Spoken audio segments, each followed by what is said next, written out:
దేవుని ప్రేమ మన పట్ల షరతులు లేని ప్రేమ, నో కండిషన్స్. అది ఇది ఏం లేదు, అంత ప్రేమిస్తాడు. షరతులు, కండిషన్స్ లేవు, షరతులు లేవు. కానీ దేవుడు ఎప్పుడైతే మనకు వాగ్దానాలు చేస్తాడో దానికి షరతులు ఉన్నాయి. ఆ షరతులు మనం పాటిస్తేనే కొన్ని వాగ్దానాలు మన పట్ల జరుగుతాయి. లేకపోతే ఎంత చించుకున్నా, ఎంత ప్రవచనాలు చెప్పించుకున్నా, ఎంత ప్రార్థన చేసుకున్నా అవ్వదు. సింపుల్ మీకు ఒకటి చూపిస్తాను చూడండి వాక్యం. యోహాను 9:6.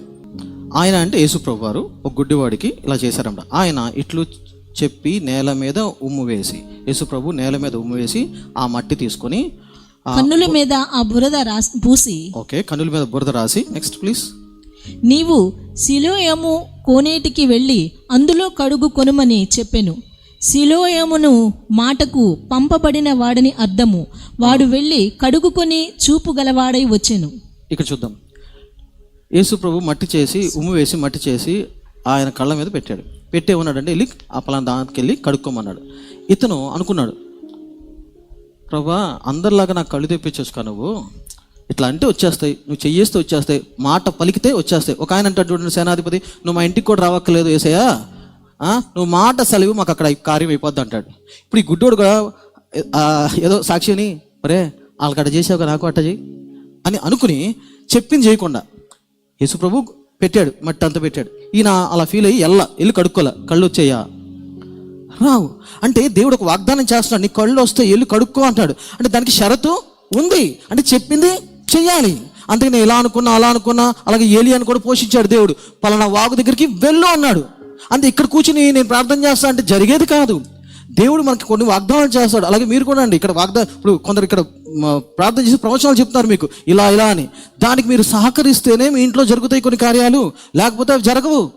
నీ ఒబీడియన్స్, నీ విధేయత లేకపోతే అది జరగవు. జరిగినట్టు ఉంటాయి కానీ జరగవు. నా జీవితంలో నేను చూసి నాకు ఒకప్పుడు తెలీదు. నా కొత్తలో రక్షణ పొందుకున్నప్పుడు ప్రవచనాలు అంటే చాలా పెచ్చ. ఎందుకంటే ప్రవచనాలు అంటే వేరే వాళ్ళు చెప్తారు జరిగిపోద్ది, మన పాత్ర ఏం లేదనుకునేవాడిని. వీళ్ళు బోర్డు ప్రవచనాలు చెప్పించుకునేవాడు నేను. అసలు ప్రవచన వరం ఉన్నవాళ్ళని వదిలిపెట్టాను. ఆయన విడిచినా నేను విడవను ఆయన్ని అంతగా. ఇక వాక్యంతో నాకు సంబంధం లేదు. వాక్యం ఎప్పుడెప్పుడు అయిపోద్దా అని ఆ పాస్టర్ గారి దగ్గరికి వెళ్ళి ప్రవచనం చెప్పించుకున్నా చాలాసార్లు చెప్పించుకుని ఏమైంది, ప్రవచనం బోర్ కొట్టేసింది నాకు. అదేంటండి, ఆయన దేవుడి మాటలు కాదా? దేవుడి మాటలే, ఆయన దేవుడి మాటలే. కానీ చెప్పి ఏం జరగట్లా. తర్వాత అర్థమైంది, దేవుడు చెప్తాడు, దానికి నేను సహకరించట్లా. ఏం జరుగుతుంది నా ఇంట్లో? ఏం జరగదు అన్నమాట. ఏం జరుగుద్ది? ఏం జరగదు. అద్దప్పుడు అనిపించింది, అమ్మో దేవా ఇదే పరిస్థితి, ఇది ఈజీగా ఉంది. ఎందుకంటే ప్రవచనాల మీద అన్నీ అయిపోతే పనులు, మనకు వాక్యము, ఆరాధన, పాటలు, ఇంత స్టేజ్ అక్కర్లా. ఒక్క చిన్న రూమ్ వేసుకుని అక్కడ కుర్చీ వేసుకుని కూర్చొని వచ్చిన వాళ్ళందరూ ప్రార్థన చేసి ఈ కళ్ళు మూసి ఇది జరిగితే అయిపోయింది, పనులు జరిగిపోతాయి ఇంట్లో. అది అవ్వదు.